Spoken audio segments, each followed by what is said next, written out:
I think it's time to start. I'm very happy that so many of you have traveled from many faraway places and made it to our talk today. So this is the second C-City talk that we are hosting for this semester. For those who are new, because I see a lot of new faces, C-City Conversations is basically a dialogue series that we curate at the School of Environment and Architecture, and we do it every 15 days where we invite people from various backgrounds in the field of culture to talk to our students and the public at large. So without much kind of delay, I will introduce our speaker for today, Rohit Manudhane. Rohit has been a very close friend, and I happened to meet him in New York for the first time, where he was studying at, before that he was just studying at GSD and then working at Arup in New York, where he has now progressed to become a senior lighting designer. He graduated from Bombay, the JJ School or JJ College of Architecture, and then went on to study sustainable architecture at the GSD, Harvard, and then joined Arup as a lighting consultant, where he graduated to handle projects from a more senior position. Presently, he is working at Arup's London office, and where he is overseeing a lot of projects spread out all over the world by the firm.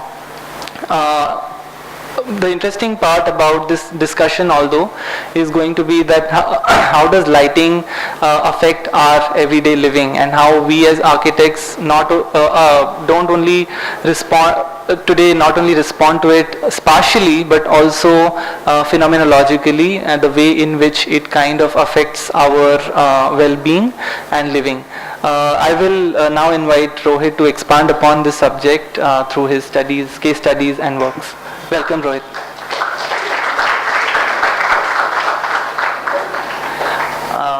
Thank you. It is so good to see all of you here. Thank you very much for attending this talk on a Friday evening. I am quite delighted that you chose this over all the other better things that you might have had on a Friday evening to do. So, as Anuj introduced myself, I am Rohit Manudhane. I work in Arup's London lighting studio, and what I basically do there is a lot of daylighting work as well as electric lighting studies and analysis. And but the most important part that excites me about lighting is the fact that it affects our day-to-day living very substantially, and that is what this talk is all going to be about. So before I proceed any further, there might be some interesting graphics here which you might want to take away home with you, but just to not disturb everyone, if there is one photo of the slides you want to take, this is the one, because on this link you can download the entire presentation. This will come again at the end of the talk, so if you don't see the value in it right now, you can download it later as well.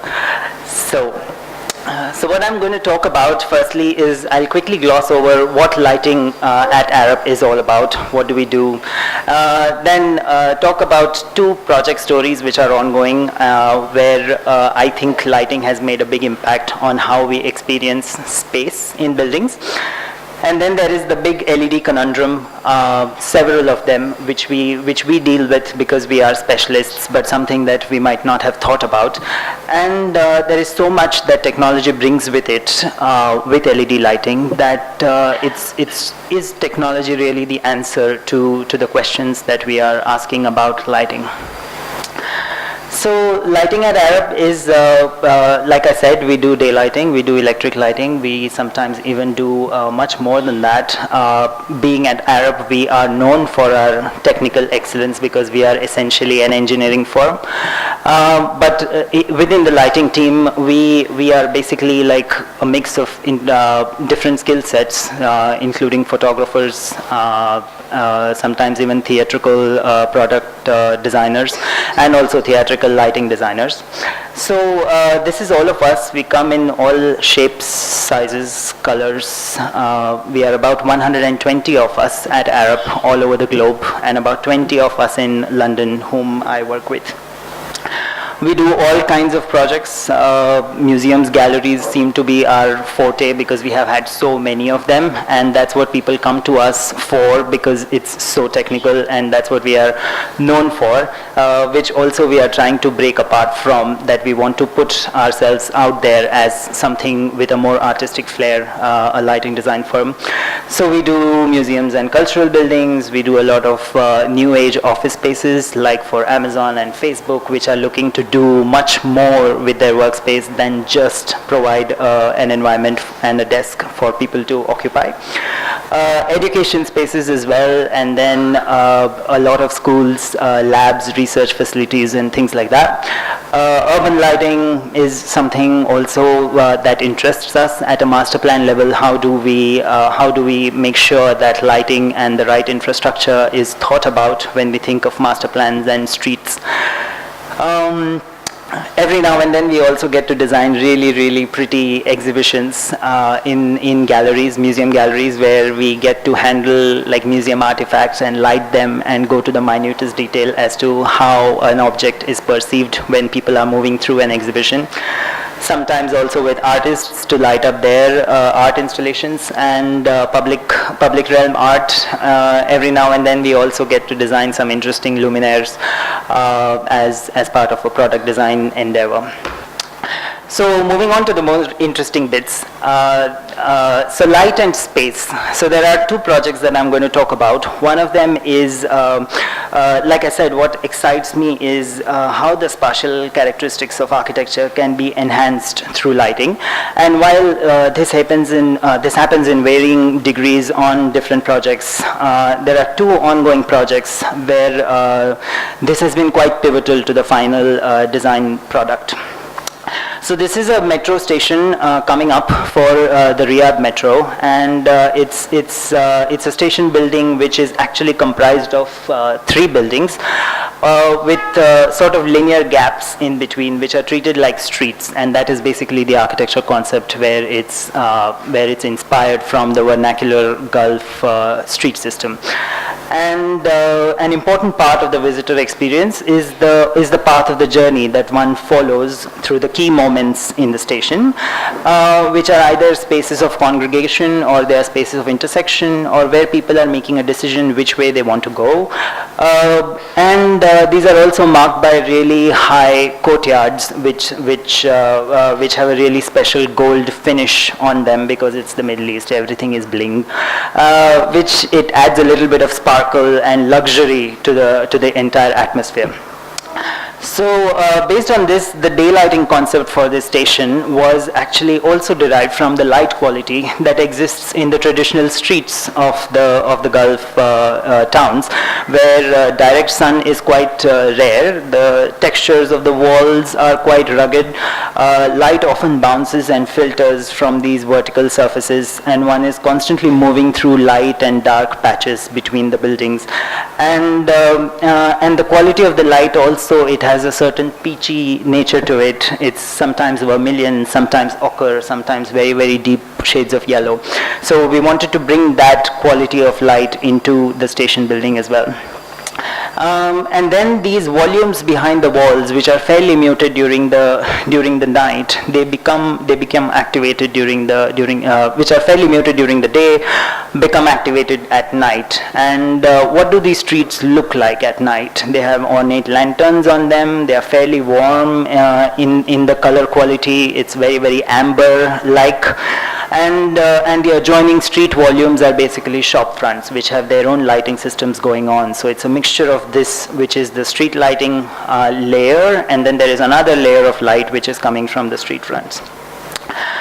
So there are two layers in the daylighting strategy as well. One which allows light to filter through these vertical volumes, which bounces on these finishes, the gold finishes, and adds a little bit of sparkle to the natural light. And then there is the lighting strategy for the areas that are around this building, which represent kind of a market-like scenario, more like a traditional souk, where light is filtering through these temporary erections of structures or fabrics, and they produce like sort of a graphic pattern of sunlight. There's obviously some analysis involved to achieve these conceptual studies, which is what we did to identify when there is direct sun coming in, when it's going to be uncomfortable for people, because direct sun also means a lot of heat. And at the same time ensuring that the connection to the exterior is never lost through all these shading systems that we provide. And then for electrical lighting as well, there are multiple layers of light. First one is again the golden courtyards, which are lit in a fairly intricate and graphic way to highlight the texture of the finishes, and also to mark that this is an important junction in the journey of the visitor. And additional lighting is provided in the textured walls, which are basically guiding you through the entire station. So there is a blue wall that is wrapping through different parts of the station, which takes you to the platforms from the point of entry into the station. So this is kind of like very journey-based lighting solution, where lighting is sort of reactively responding to the architectural spatial concept, and in this case it is actually used to enhance it by reacting to it, and then thereby enhancing the journey of the visitor through the station. And then the next project, where on the contrary, this is a project where we had the privilege of having lighting guide how the space shapes up. And this is the Beirut City Heritage Museum in Beirut, which is situated over an archaeological excavation site. And majority of the building is subterranean, and the only thing you see on top of the street is this little cube of glass and the roof on top. In this case, when we received the conceptual model from the architects, what struck me the most was the surface tectonics that dictated the overall form of the building. So we deconstructed the whole building and identified key surfaces which were part of the building's architectural identity, and how we wanted to enhance them through light. So there were a series of horizontal surfaces which were intended to be metallic and very sterile in their nature. And then there were some key vertical surfaces within the staircase cores and the peripheral walls, which were more earthy materials. And so we wanted to present this idea to the architect that we want to ensure that the building is lit in a way that these surfaces stand out in its overall nighttime identity, and also highlight the fact that the building is actually scooped out from this archaeological site, and highlight the walls that it has been scooped out from. So this actually then drove the architects also to make significant changes in the overall space layouts to make these walls clear, to allow people to see these walls in its full continuity. So at the back there were a lot of back of house spaces right at the back, where you see this band of light continuing, which they then somehow managed to locate somewhere else, or sometimes even to create a gimmick behind these walls to give a sense of this continuity in the overall lighting scheme. And so those were the two space stories where I thought like lighting had a very big impact to play in terms of how the spatial characteristics of the building are manifested. So the second part is, am I audible enough? Is everybody understanding me? Am I talking fast enough? Okay. So the second part is the LED conundrum. There are quite a few questions that LEDs have now raised. One of them came up in a very silly way when we were working on this museum project in New York, which was the Whitney Museum of American Art. So this was being designed by Renzo Piano at the time, and a news just out of nowhere flashed in 2013 where there were these universities that were doing research on paintings from Van Gogh, and Van Gogh used a certain kind of cadmium pigment in his yellow colors that he used on his paintings, and they exposed these pigments to some lights, and those pigments actually started discoloring, like they started fading, or in some cases started turning white. So the Whitney Museum obviously lost all their shit, and they were like, LEDs are killing our paintings, and we don't want any LED systems anymore. And we were actually fairly confident that that LEDs are actually not harmful enough. So there was a lot of investigation that happened based on this research, and turned out that there were two major flaws in the research that was conducted. The first one was that there were two sources that the researcher used for this study. The first one was not an LED source, so that was sort of a Maggie Noodles moment in the lighting industry. And then the second one was that they used an LED which were almost 5 years old, and they had a very, very high content of blue light. So LEDs, for those of you who don't know, are originally blue. They give out blue color, and what they do is, between the LEDs and the final luminaire filter, they put in a layer of phosphor, and that phosphor is what causes the blue light to get converted into white light or yellow light or any other colors. And so what had happened was there was no phosphor coating on these LEDs, so they were nowhere close to the LEDs that one would specify in the museums. So that then we had to spend a lot of time trying to convince the museum authorities about how this research was flawed, and there are, like, you know, this threat was sort of like a misalignment in its intentions.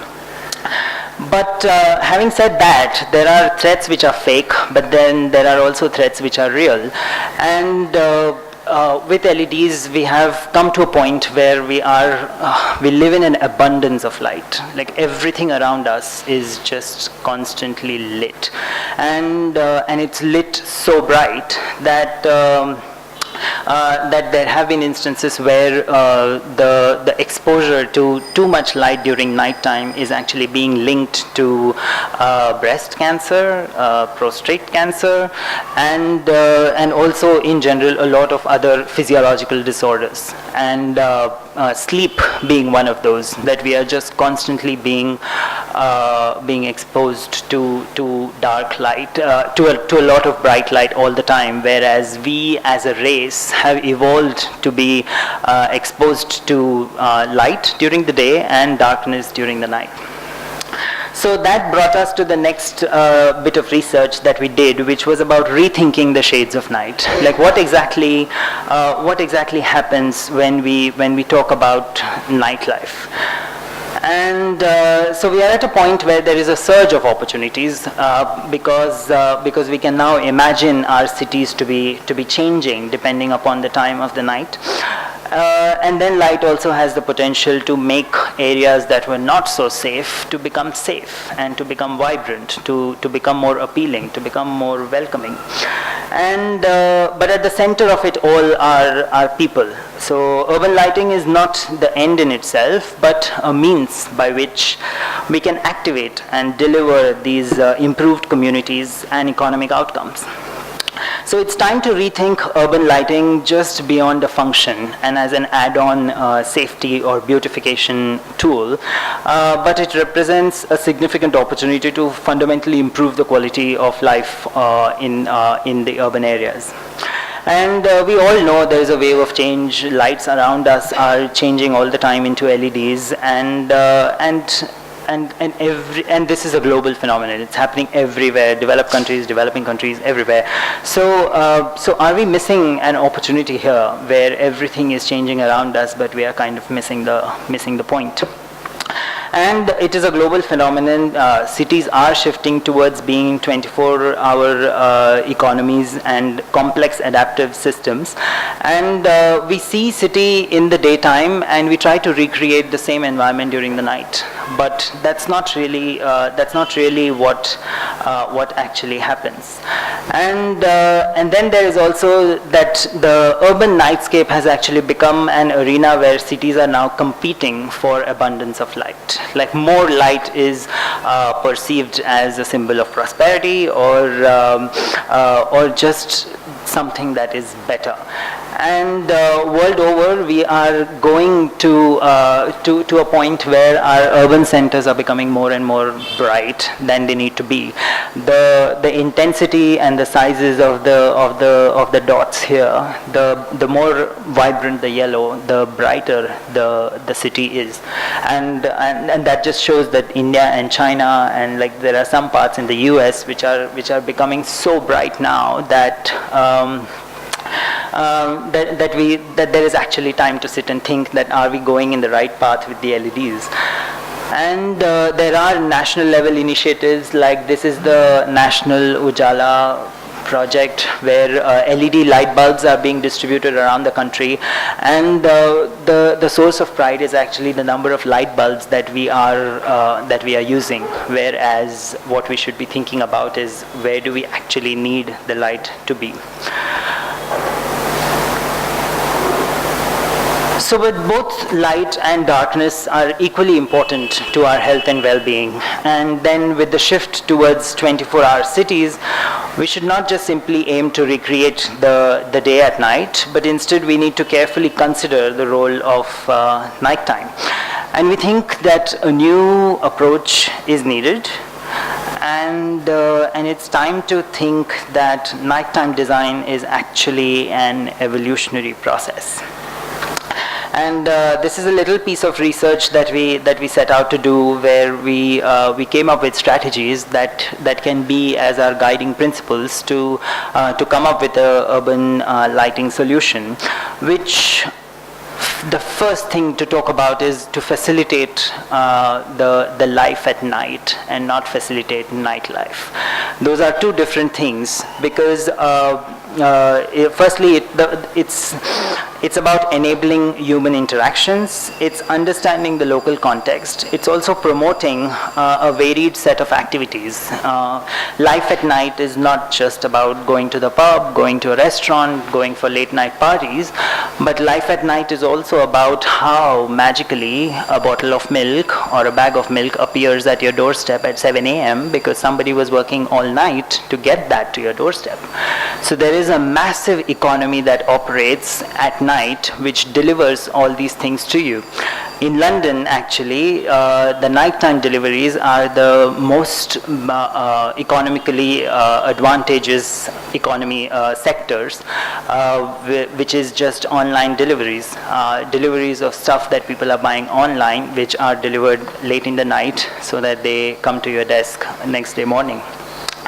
And then second is about tapping into the link between lighting and just positive behavior, connecting destinations, wayfinding, allowing a perception of safety, lighting for people and not for cars, and recognizing opportunities of smart lighting.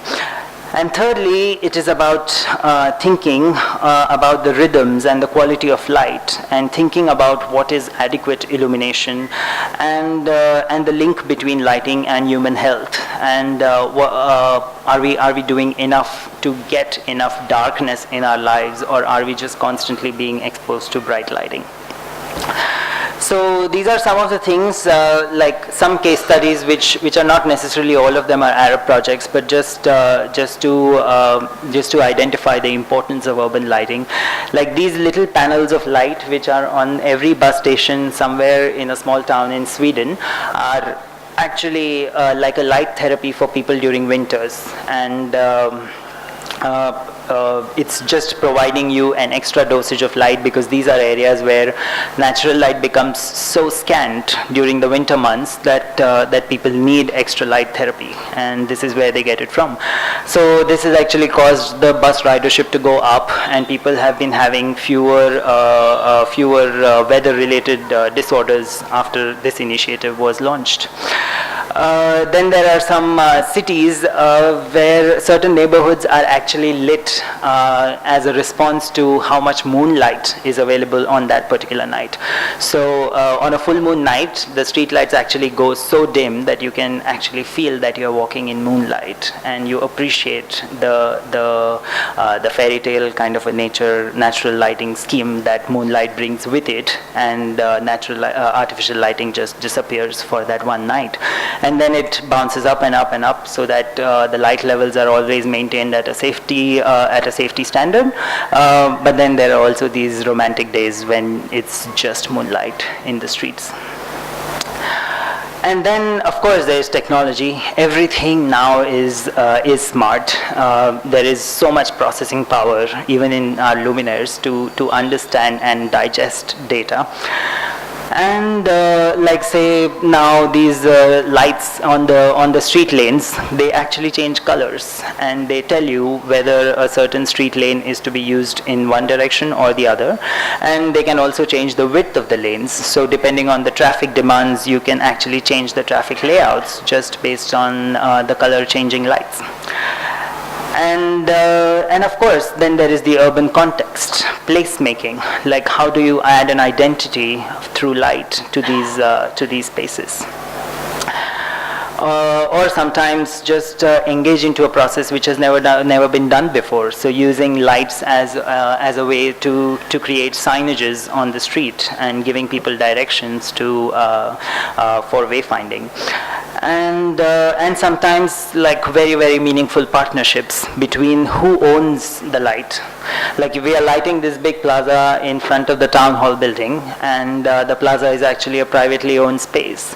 And we could prove to the city authorities that just from the reflected light that is coming from this beautifully lit building, there is enough light in the plaza that meets all codes, meets all standards. But the plaza authorities were not allowed to use that as a strategy for lighting because they don't own those lights. So I guess there is time to engage into more meaningful partnerships between these agencies as well, where these kind of problems are mitigated and they don't become a political factor in just providing abundance of light, which is really not necessary. So it's about thinking of the nighttime and how the nighttime changes, what happens when the sun sets, and what happens when the sun rises, and what happens of all the things in between. There is a dinner date, there is a late night drink, then there is late night Frankie, and then there is going back home. There are deliveries that come in, and then the day starts again when people are the early risers have started jogging again. So it's designing the nighttime city for all of these people, which is a changing environment constantly with every hour that passes by. So then to the final part, is technology really the answer to all of this? Technology with it brings what we call as human-centric lighting. It also gives us something like a circadian lighting, which I'll explain in a bit. It allows us to personalize our lighting. We can control lights through apps on our phones. We can control lights through Bluetooth devices. It just gives us so much control. It just gives us so much power. But this is a favorite cartoon of mine. Like, technology is the answer, but I think what we are missing is asking the right questions as to where do we want to use our technologies for. And lighting and technology are becoming increasingly integrated, driven by the explosion of the LED technology into the architectural lighting market. And new lighting technology combine these sensors within each lighting point, allowing it to be aware of the environments that they sit in. They are able to communicate, they are able to gather data, and data and its analytics is becoming increasingly valuable.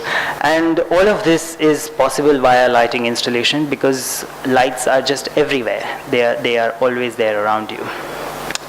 So the evolution of the light source itself, like this is what an LED module looks like, and that yellow bit is the phosphor that I was talking about. And now behind every LED there is almost an entire computer that sits in there. And then lighting points in the ceiling can now actually be equipped with sensors, and these beacons can be installed within the lighting equipment. So in this case, the lighting infrastructure is actually being used to identify how people are moving around, to identify their geographical locations, and just in general to help track the passenger flow within an airport. Where are they spending more time? How much time are they spending in duty free? How much shopping are they doing? What are they doing right in terms of the shopping layout? What is not working? So this actually is talking back to us. This is telling us where our buildings are not being designed properly, where they are not achieving the functions that they are meant to achieve. And then, recently at the Royal Academy, we also had this installation where within every spotlight there is again a Bluetooth beacon. And so in a usual scenario, we would have gone there with a big crane-like equipment to reach those lights and aim them in certain directions so that all the paintings are illuminated. But now with these Bluetooth technologies, we can actually do this through an app. So that just means that we are designing spaces that are more safe for people, and then spaces that are just more time efficient as well. And then one step further is to be able to transmit data through light. To use light waves themselves as waves that are transmitting data. So that takes us to what we call as Li-Fi, and that is a technology that exists today where lighting systems can be used to enhance and potentially replace existing communication technology. And it's a system where lighting is transmitted at very high frequencies so that they act as data carriers. Sounds very, very far-fetched, but this is actually being done in a supermarket here, where, like say, David has decided that he wants to cook Mexican tonight for his friends, and he goes into the supermarket. The lighting equipment is knowing that David has entered the supermarket. They know that David is going to cook Mexican tonight. He has shown the recipe, and they have then developed an optimized layout for him to go into the supermarket through all the ingredients that he is going to need. While David is at it, they have given him a 50% discount on some vegetables, and because David has saved money, now is the time to pitch David something to buy something more. So then a dessert that was not part of David's menu has suddenly become his final stop in the supermarket, which is of more value than the discount he got on the vegetables. So that's where lighting is kind of helping the retail guy, or helping or manipulating, I don't know, but whatever.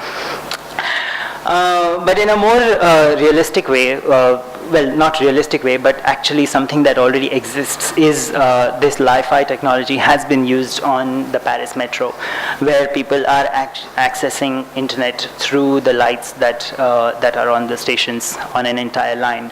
So it is real, it is coming, it's not very, very far-fetched. And an important part of this whole technology gimmick is, or the whole technology shebang is the role that light plays in our well-being, and that is what excites me the most these days, because that is one of the experiments that I'm doing.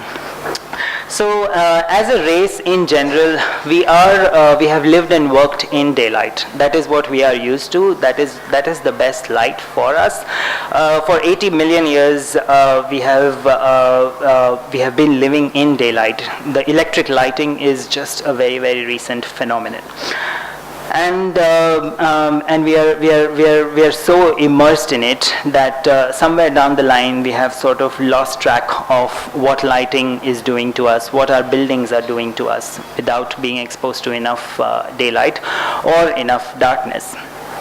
So in the last 15-20 years, there has been a lot of research about what is the non-visual impact of light. So spare the biology a little bit, just for 2 slides. But so when a light ray is entering your eyes, it's reaching the rods and cones, which are the cells in your eyes, and these transfer some signals to certain parts of your brain, which is the visual cortex, which allows you to see a space, or which allows you to perceive a space, and that is the visual part of the lighting system. But then there is also the non-visual aspect of lighting, where even before these signals reach the visual cortex, they reach certain glands in our brain which help secrete certain hormones. Now 2 of these main hormones are melanopsin and cortisol. So cortisol is a hormone that can cause stress, or it can, in the right levels, it can actually cause you to be alert. And melanopsin is actually a hormone that allows you to sleep. The more melanopsin you create, the more your body wants to sleep. And so these hormone secretions sort of operate on a 24-hour cycle. And so cortisol is obviously at its peak during the day, and melanopsin is, it's fairly suppressed during the day if you're alert enough. And then it starts peaking up in the evening hours, which prepares your body for sleep. So that's what brings us to circadian rhythm, which is basically a number of activities that are going on in your body, which are all linked to the amount of light that you're being exposed to. This is the way your body is talking to the nature around you, and like so much that what time you wake up, what time you get hungry, what is your body temperature, all of it is kind of determined by when your body feels that the sun has risen and when the sun has set. And so how do we adjust these circadian rhythms? Like in a day and age where we don't get enough daylight during the day, but we get enough electric lighting, and then during the night we don't get enough darkness, and again we get abundance of electric lighting. How do you tell your body that it's nighttime? And that's where the whole aspect of circadian lighting comes into being. That this is a lighting strategy not only to allow you to function during the day, but also to prepare you for the night, to just put you to sleep peacefully, and be ready to function again for the next day. There is a lot of noise about circadian lighting. If any of you are following like the research that is being done here, there is so much that the lighting industry is talking about. A lot of it is nonsense. But then the main thing about circadian lighting strategy is a definition. It's defining what circadian lighting is, and it's not just about illumination, but it is also to prepare our body for darkness. It's a cycle. It's a cycle of illumination and darkness to tune the circadian systems within us. And it is a strategy which obviously includes both natural and artificial lighting, and it should take into account what kind of light are we exposing ourselves to, whether it's electric lighting or day lighting, and what intensity, and also from what direction. Like your body automatically knows that it is time for sunset because the sun is low in the horizon, and your body knows that it's like time to get to work because the sun is right above your head. So your body naturally understands where time is, in what time is it being functioning at the moment. So we talk about three essential principles in circadian lighting. The first is obviously designing for daylight. This we can't insist enough that our buildings must be designed for daylight.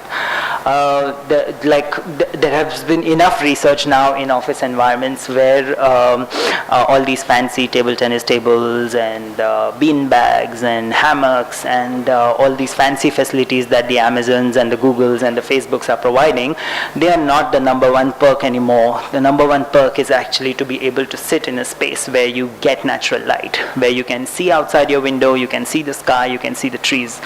And that is what causes people to be happy, to be in a certain organization, to continue working for them. And daylight also brings in a sequential experience. It allows you from going outside to inside. It tunes your body. It gives you a certain sense of direction. It gives you a certain sense of location.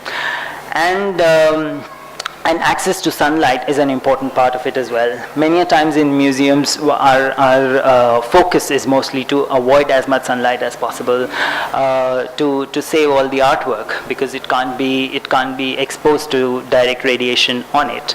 But there are so many other buildings where direct sun is actually okay, it's acceptable. And this is obviously talking about like much northern hemisphere where sun is a rare commodity for a big part of the year. But even here, like, we don't want direct sunlight, but we want the access to it. We want to be able to see it visually, to identify the direction in which the sun is going, to give us a sense of scale and a sense of time through the movements of the sun. However unconsciously be it, but you're still constantly processing what the sun is doing around you. And an important part is also to be able to view outside, to be able to see what are the activities going on outside. How are is it windy, is it breezy, is it cloudy, is it gloomy? It all makes an impact on your well-being. And of course, to be able to control this daylight when needed, like when you don't want direct sun, when it is too hot, you should be able to control it. And that is a big part of your well-being and comfort as well. And then there is supplementing this with electric lighting, because obviously it's not possible to have daylight everywhere. And how do you use electric lighting to supplement that inadequacy? So layers of light, which I already talked about, that's how we generally think when we are developing lighting systems for buildings. It results in like a certain visual interest in a space, and it creates also spatial variation, and it can create like certain visual balance and comfort as well. So we always talk about providing multiple sources of light, multiple strategies of light within a certain space, and balancing them together to provide a holistic solution. Also, in a lot of offices, it's being seen that it's just like one single layout repeats through the spaces, whatever the functions be. But what is important is to define the activity that the light is being provided for, and is that the right light for the right activity. So whether you want a certain part of the office to allow or facilitate more concentration, or do you want to allow a certain relaxed activity in an office, and then your whole thought process about how you would light a certain space in the same office environment would change. And then obviously there is variability. Just like daylight is variable through the whole day, even electric lighting needs to vary, and it needs to respond to that variation that is going on through the whole day. So we would usually use dimming systems. We would use sort of like color variation systems as well, to just achieve that variability. And then there is the ability to control. Like the minute you give a certain sense of control to the person who is occupying the space, it gives a sense of ownership. It gives a sense of being able to tailor the space to what a person really likes. It gives the power of personalization, which is what technology is all about, which is what we are getting more and more used to. And then there is the automation bit of it, where all of this is actually achievable through very, very simple applications on your phone or on your machines, or whichever way. And that user interaction, the intuitiveness and the approachability of a lighting control is what allows the users to feel empowered to be able to control their environment and be encouraged to use it. So that's the circadian lighting bit, just to give you a background. And what we are doing with it in the London office currently is to be able to compare the spectrum of different light sources. So this here is on the top left is what the daylight spectrum looks like. So on the x-axis is the scale of the wavelengths of the different parts of the light, and then there are different sources of light and what they do in terms of the energy that they provide, and how your body gets exposed to it and how it reacts to it. So you can see how the fluorescent lighting, which is what we are so used to in the last 20 years, was actually doing nothing in terms of providing energy to you through light for the non-visual system of your brain. So in the new London office, what's going to happen is we are in a very dense urban center, and so it's a very deep office floor plate. So we know that there will be a lot of occupants which won't have direct daylight on their desk. They might be able to see it visually somewhere, but it might not be translated into enough light levels on their desk. And that's when the electric lighting system comes into being. And what we want to do is to be able to create a system which supplements this daylighting scenarios. So what we are doing is, on top of the roof of our building, there is a little device which looks like a Wi-Fi router, but it's actually a device called spectrometer. What that can do is measure the spectrum quality of the light. So those graphs that we saw for different sources of light, it can actually measure it in real time. So what we want to do is, every minute we are measuring this data and we are storing it on a cloud server, and then this data is being allowed to talk to our lighting control system. And then we are using lighting products where we can actually replicate this spectral quality of daylight through electric lighting sources. So instead of using just white LEDs or yellow LEDs, we are actually using 5 different colors of LEDs, where we can give enough energy into each color to recreate the spectrum that we want. So the idea being that when the sun is rising in the horizon and it has a nice amber quality to it, the lighting also responds to it by being very, very warm and candle-like. And then when it goes high up in the sky, it becomes brighter, it becomes more whitish, and the lighting inside the offices also becomes that. And then when there is a cloud passing by, it becomes slightly grayish, slightly bluish, slightly gloomy, less dim, and that's what happens on your desk as well.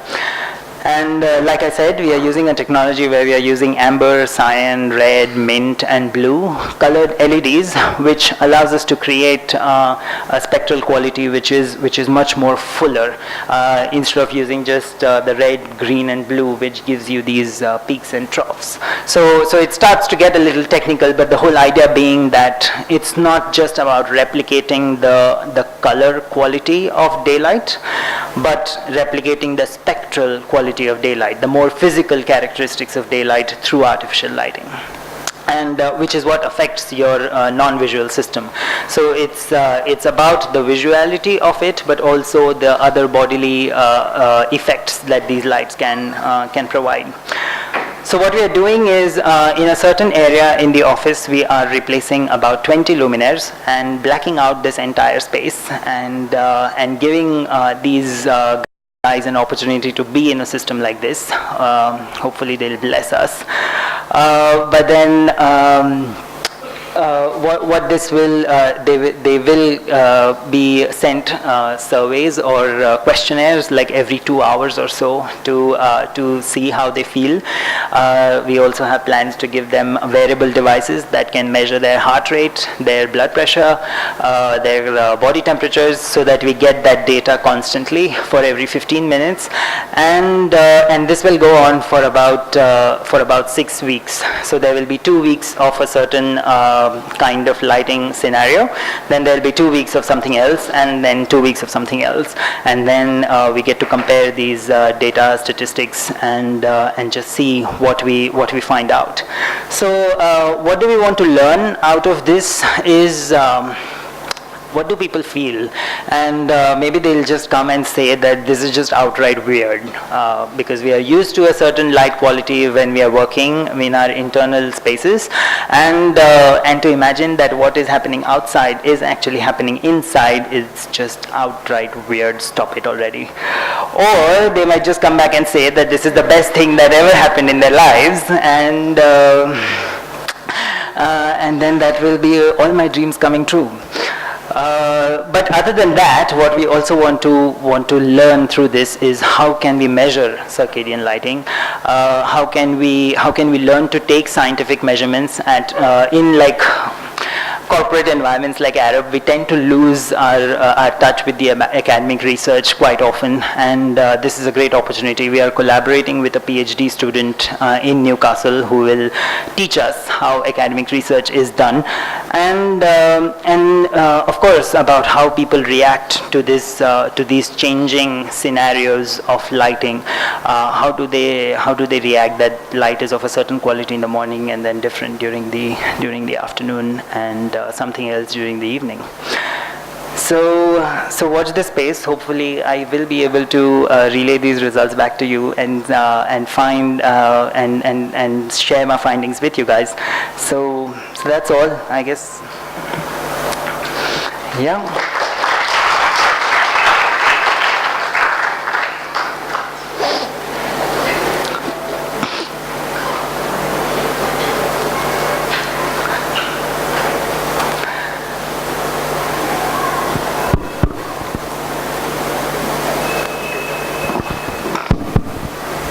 Thanks, Rohit. That was really informative and very, very, like, it lays out the entire horizon of lighting design so well.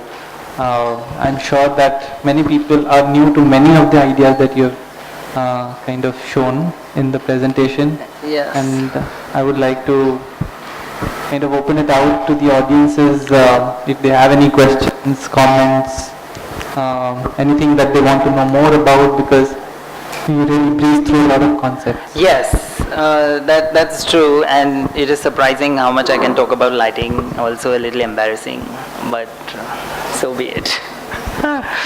So, any questions? Hi. Rohit, you spoke a lot about electrical lighting, but I just thought if you could spend more time talking about sunlight and how the possibilities of designing it in such a way that you can make it travel from point A to point B. Like, for example, I'll just give you an example. Yeah. What I've been seeing in Mumbai for some time now, there are buildings which are probably 16 or 17 story high and probably 10 meters apart from each other. So in this scenario, what happens is the bottom floors hardly receive any sunlight. Yeah. Is there any solution to that? Apart from electrical lighting? Yeah, of course. Well, electric lighting is nothing really can fix that problem when it has been built that way. So this is one of the things that we do when we are working on master plan projects. Daylighting is also a big part of what we suggest in master plans, and which I did not talk about in this talk today. But there is There's a lot of analysis that we do to just identify what the height of the building should be compared to the width of the road or the space that is around the building that allows enough penetration inside. So, so there is like an optimization routine about what should be the size of the floor plate versus the size of the open spaces in between, and then the height of the building itself. That is one. Second is also like how the street actually feels, because there are some environments where daylight is so scarce that that even at a street level, if there is not enough daylight, it starts feeling very, very gloomy. So, so on a daylight level, that is where we would begin. Like before anything gets built, before a new master plan comes into execution, there should be definitely some thought given to how much sunlight do these occupants get. How much direct daylight do they get at a master plan level itself. So that should define how tall the building should go or how much space should be there around it. So that is how we would begin. Actually, probably I did not frame my question very well.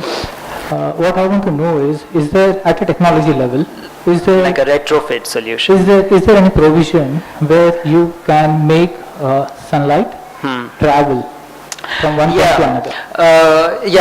Sorry, I misinterpreted that. But yeah, so one of the ways we do it is so this has been done on a park project which we were working in again in New York. So are you guys aware of the High Line in New York? Yeah. So based on the concept of High Line, there was a concept that came in which was Low Line. And while the High Line was the elevated track in Manhattan, the Low Line was actually the underground track. And there were bits and pieces of these underground track systems which were not being used for trains anymore. And what they decided to do was some of these stations and warehouses that were being used to just park trains, they decided to convert them into parks and then open certain parts of the street and allow light to filter through. But in order to make a park underground, you need so much sunlight, because a big part of being a park is plants, is the foliage, and how do you get in enough light. So what we had done was, and this is just a one-off solution, there isn't like a one solution fits all, but what we had done was there were a series of mirrors that were around every skylight. So what we did basically was create a funnel of mirrors which just basically increased the, it's like rainwater harvesting. You are just trying to get as much surface area as possible from the sun, and then you reflect it all back into a central mirror, and then that reflects back into all the through all the skylights back into the underground spaces, and then again you have reflectors which push it as further away as possible. Again, now that is like a very, very advanced sort of a system, because everything needs to be almost like a mirror, and it is so difficult to maintain a mirror-like quality in an exterior environment. And then there are products like solar tubes, and which are again like really, really specular mirror-like surfaces, which like have almost close to 95 or 98% reflection. They absorb very little light on their own, and so that is just something we do. In many cases, when there is not enough daylight, you then also play with the perception of there being daylight. So you just create light wells which go all the way through, and within the light wells you put like mirrors again, like, or reflective surfaces which are capturing the sky above. So at a lux level, which is the unit of measuring light, you won't get that many lux, but what you're getting is the perception that there is daylight somewhere around you, and that itself is such an upgrade from not being any daylight at all. So. Also, I would like to understand your take on this transformation of light. Like there's no tungsten light right now. There are, light source, right? It has all been converted into LED. Yeah. So something similar happened to cameras, probably 15 or 20 years back. The analog cameras just disappeared. Yeah. And now. The newborn doesn't know what is an analog camera. So, what is your take on that? And do you get any clients which insist that we do not want any LED lights, but conventional lights. Museums quite often they are quite married to the idea of halogen lighting, because so this again becomes slightly technical. So there is a unit which we think about when we are specifying lighting for museums, and that is color rendering index, and that basically allows you to basically quantify how well do colors express themselves in a certain light. So the color rendering index of daylight is 100, and the color rendering index of halogen lamp is also 100. And LEDs come in like all kinds of range, but what we would specify at a museum level would be somewhere around 95, 97 or something. There is no 100 in LEDs. So which was one of the reasons why museums used to appreciate halogen lighting quite a bit, because one of the spectrums that you saw right next to the daylight was the spectrum of a halogen light, where it is putting in much more energy in the red area and the yellow area, which is what oil paintings usually have. So intrinsically, paintings would look much better in halogen lighting rather than generic LED lighting when they were not as good. Now they have reached a point where they are fairly comparable, and it would be hard to tell the difference between LEDs and halogens. So that is sort of just a matter of LEDs catching up. But then on a date night, nothing beats a candle. So there are some things which should never change. Hi. My question to you is, do our present day lighting systems take inspiration from the life of a human around, say, more than 200 years ago, when there was no electricity and the only source of light was daylight and fire? So, what was the human response to light back then, and how are we learning from it? I think when we started making buildings, we did not have lights. So the human response first was to make buildings operational without light itself, like to allow as much natural light as possible when you need it, and when there is no natural light, you just survive without it. Now it's sort of a little bit of unrealism when you say that we need to sort of go back to that era, because that's just it just doesn't provide for enough sort of like a realistic argument in terms of yes, we need to think about it, but there are certain realities in projects where it's just not possible that daylight is the sole source of lighting, because we don't live in that kind of lifestyle anymore. Our life is becoming much more longer, our days are becoming much longer than what just the sun's day is. So it is invariably coming to a point where we have to account for what happens after the daylight is gone. So, but when we started building buildings, we did use daylight beautifully. Then somewhere down the line, as electric lighting got caught up and got mainstream, that is when we completely lost touch with daylight. Then it came back again with when the energy story popped up, where we could use daylight to save energy, and then that suddenly, because it had a financial benefit, it got some steam. But now with LEDs, even the energy saving story doesn't hold true anymore, because LEDs themselves are so efficient that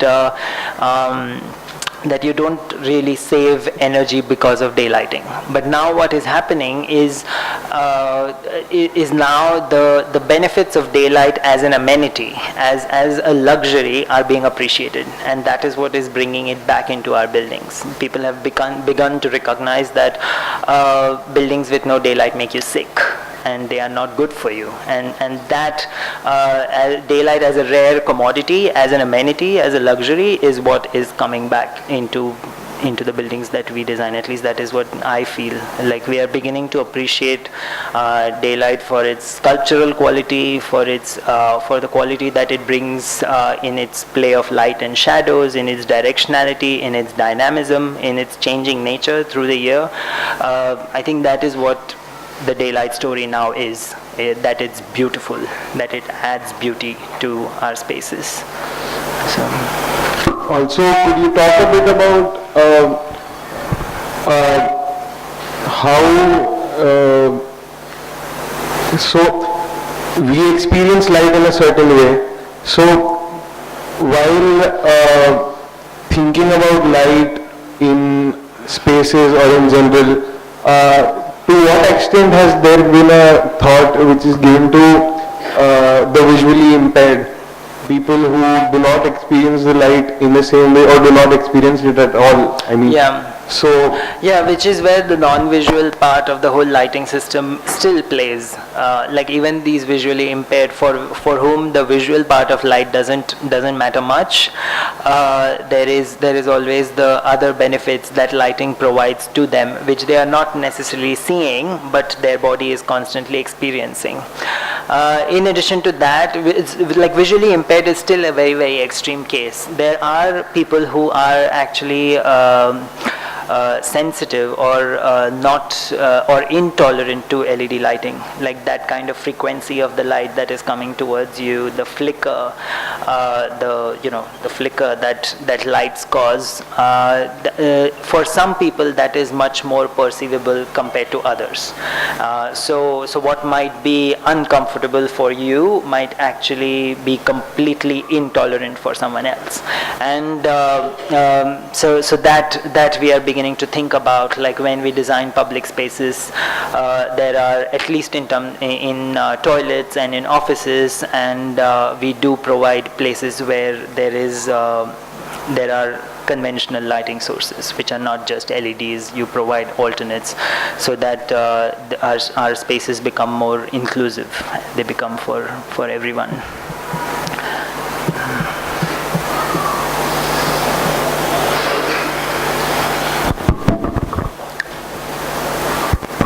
Hello.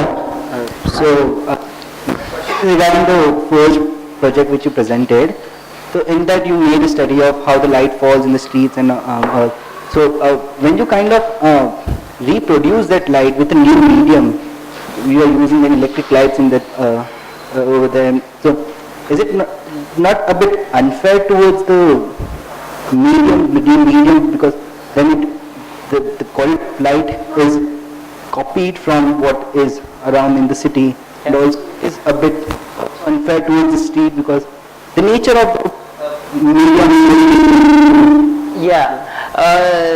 Very, very valid point. But what also, in that case, what also happened was, which I did not talk about because I was short of time, all of these walls from where this light was being reflected were actually very, very saturated blue in color. So what we were trying to do was to give that blue quality to the daylight that was coming through. So while the inspiration was the streets, the desired product was actually like say reflected light and light that is washing through these finishes. So I think at a very fundamental level, it is borrowing from what the street, what's happening on the streets, but then at the final product level, it is still appreciating what the architecture is trying to do. It's still borrowing, it's still reflecting from the surfaces that are part of the building, and so I think when you experience a building like that, I wouldn't imagine that anybody would, at least from a lighting perspective, would appreciate the fact that the lighting concept is derived from the streets. I don't think people would really experience that as the quality of light. They would experience that yes, there is a skylight and there is and it is grazing through these finishes, but I don't think it will really give you remnants of how you feel when you're walking through the streets, because it's like completely different environments. So.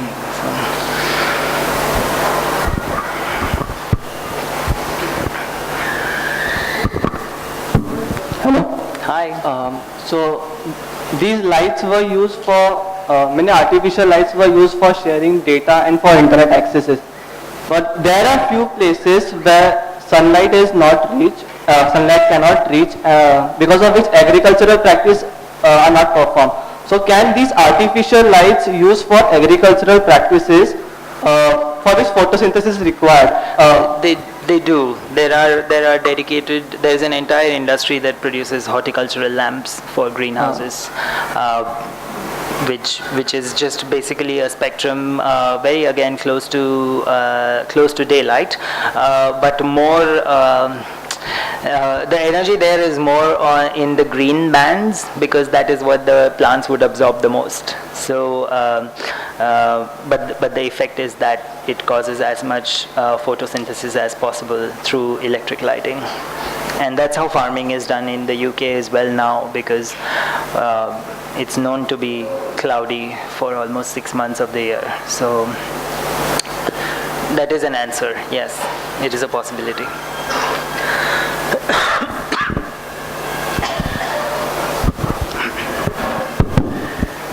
So, Rohit, what would it take to make another sun? Make another sun. I don't know about another sun, but they have already made another moon in China. This was there in the news. If you just Google artificial moon China, you will see what I'm talking about, where it's almost like a satellite which is hovering on top of your neighborhood, and they claim that it has the quality of moonlight, and it is 15 times brighter than the moon. Congratulations. But that's what it does. So if you have thought about something, China is already making it. But yeah, that is unfortunately where it is going, which is what I was talking about, the abundance and the wastage of light. Like, there is the wastage of the luminaires itself, but also wastage of lumens, like just the use of light as an energy. We are just using so much more than we need to. And that is a big problem, because we are just getting brighter and brighter globally. I have a question. Yes. Thank you. First of all, I take this opportunity to thank you for having come here. Sure. Because I had come all the way from Mulund. Oh wow. And I really wanted to touch Nice. this topic and understand. We can share back the train when I go back to Dombivli. Yeah, very nice. See, the thing is, I am an industrial designer. I put in about 30 years in my field designing products. And I am very passionate about bringing sunlight back into the lives of high density architecture. Like, I am a victim of present day architecture. Yeah. I am from a small town, and the 2 decades of my childhood, after having spent 3 decades here, I realized that I'm really a victim of modern architecture, because I don't see the sun, I don't get to see it rise or set, I don't even know when it falls on me, and there is absolutely an epidemic of vitamin D deficiency in city dwellers, and the very feel good of daylight, and the very, what you call, pleasure of being and working and studying and looking into a book with sunlight, either direct or diffused, is an amazing experience which has been robbed of by the greed of builders and the political, what you call, nexus in this part of the world. So I just am only wondering if I could spend some time and understand how we could, like he was talking about, really pull the sun back into our desktops and into our interiors.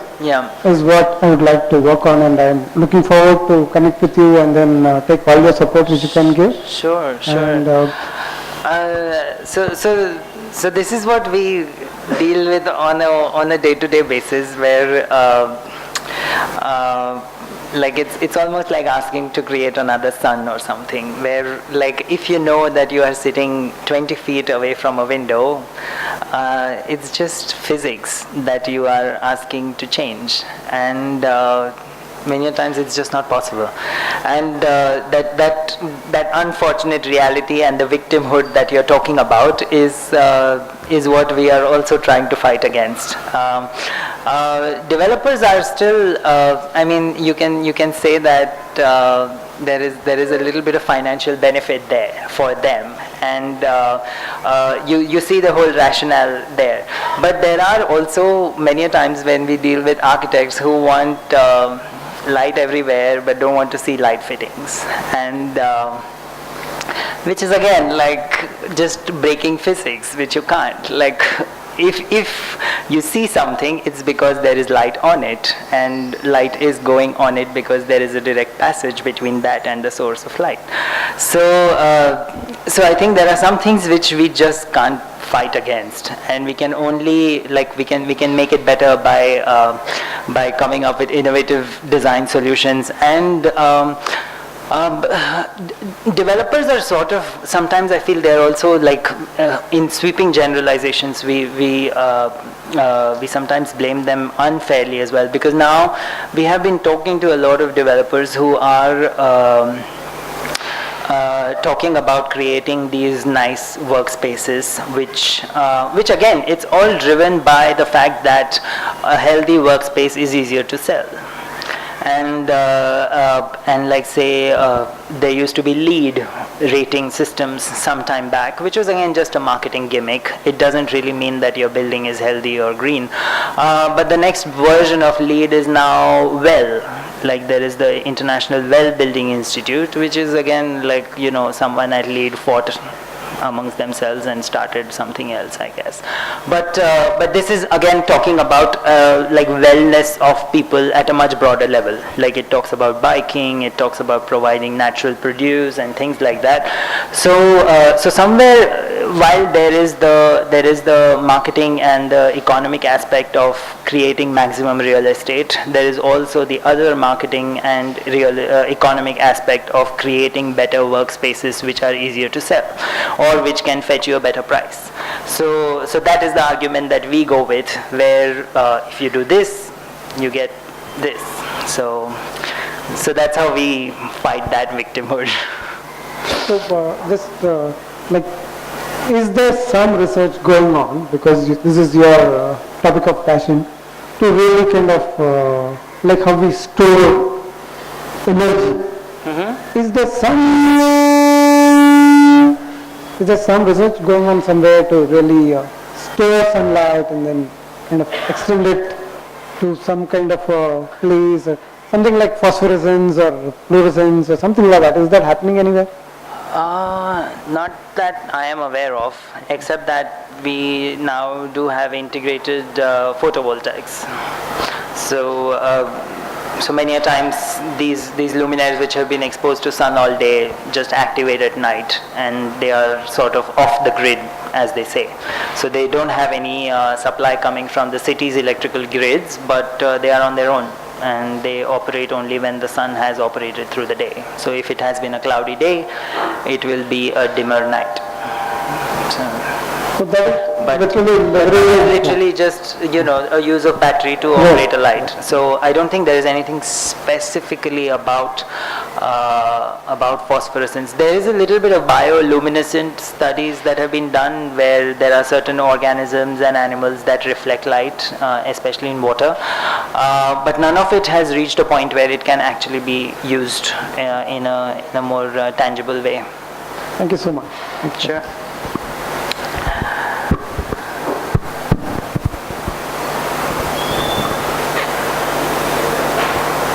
Any more questions, ideas that you want to bounce off with?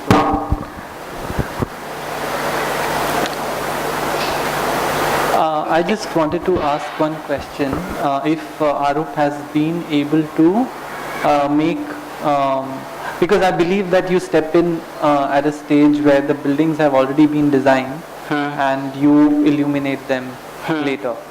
Has there been a stage where your lighting solutions have made architects rethink their designs?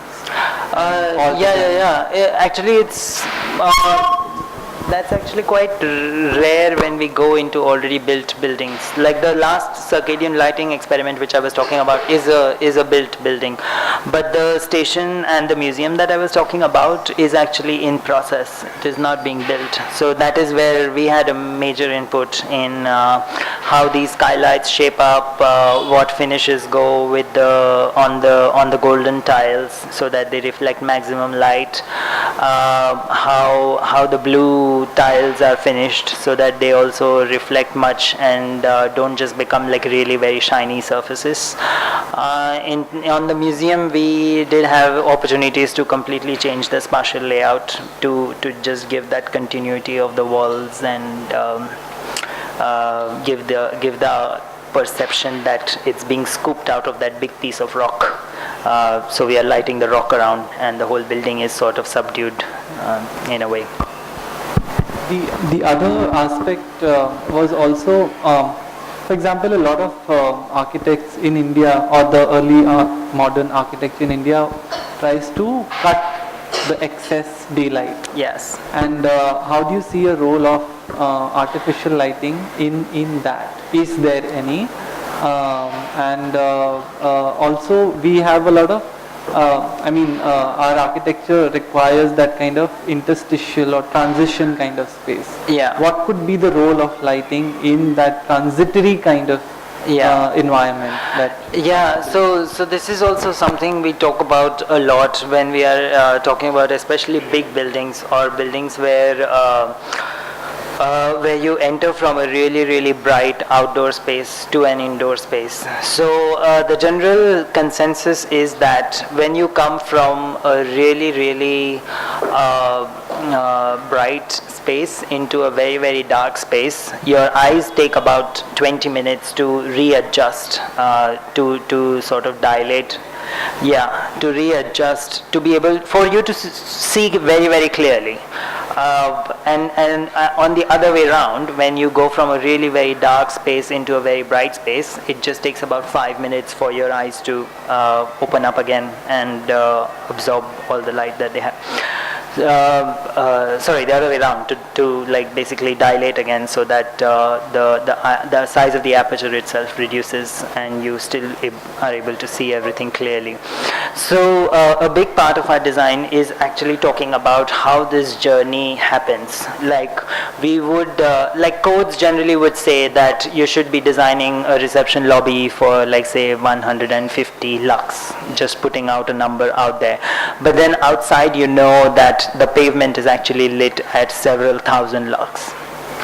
And so we would generally go with a ratio of 1:40. So you are always dividing it by upon 40, and then you give enough time for this visitor to get adjusted to these lowering light levels. So even though the code would say a certain light level for the lobby, it's just as good practice we would be lighting it much brighter, just because we know that we are competing with the street lights.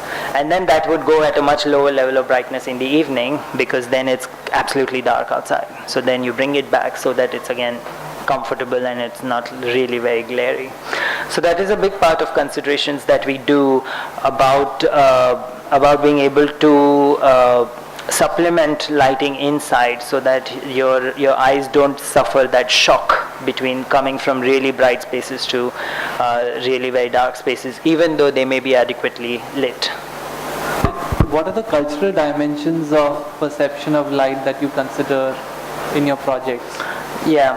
So many a times in the Western Hemisphere, more in the northern parts, the warmness of the lights is more appreciated. So they would be closer to what the halogen lamp used to be, or what candles used to be. They would be closer to that in our homes and everything.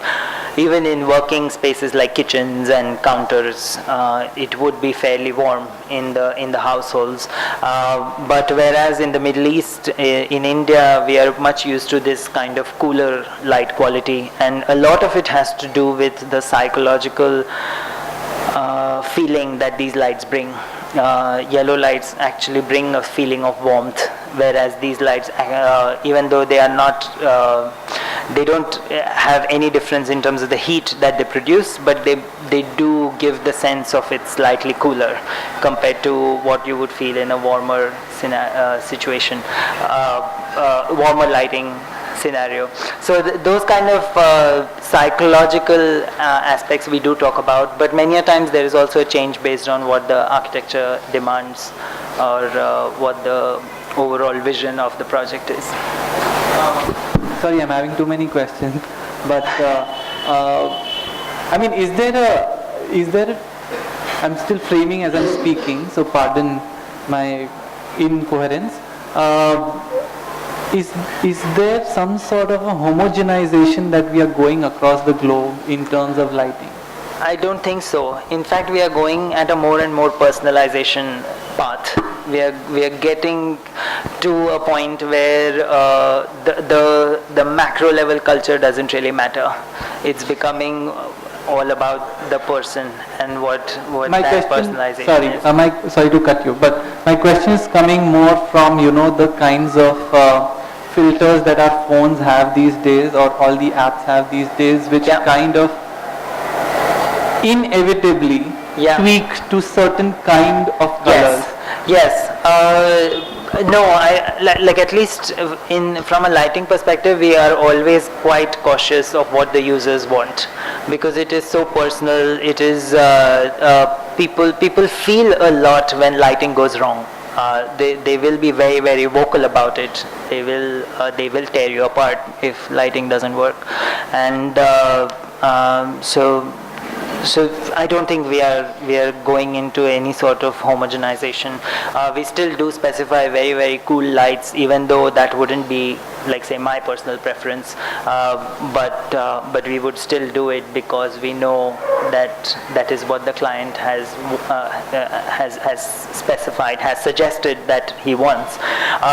Education is always a big part of what this whole process is. We would definitely make sure that the options are definitely given. Like, we would show them that this is what your space would look like in this color quality versus this, and then they can make that informed decision for themselves rather than we making it for them.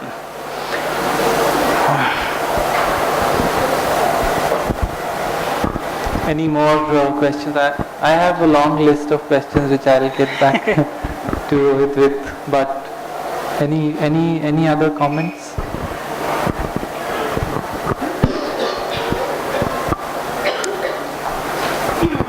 This is more to answer your question about do lighting designers and people like him who work in this area, do they influence architects and architects? I think of late, not so much from, maybe at this point, not so much from the wellness perspective, but I think they kind of they come into projects fairly early, more from the relationship of daylight and energy issues, because I think increasingly people are getting conscious and want to kind of look at net zero buildings and things like that, not necessarily to get any of these ratings, but I think there's a general increasing awareness about these things. Yeah. And so a lot of these people actually, a lot of, not just lighting, but a lot of other areas, people actually come into the process of design much too early. It's quite interesting. Yeah, also quite satisfying. These bubble diagrams that we used to make about integrated design approach, which used to feel almost utopian, actually now on projects do happen, where there is everybody on the table on day one, and so it's obviously much more collaborative and comes up with a much better design.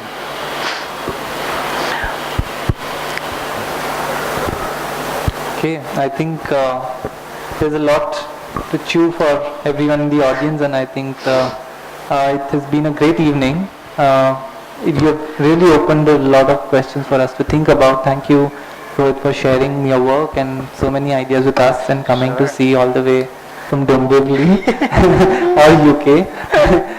Thank you so much. Thank you all for attending the talk. We'll keep you posted with our next event through our e-portals. So keep tuned. Thank you. Thank you.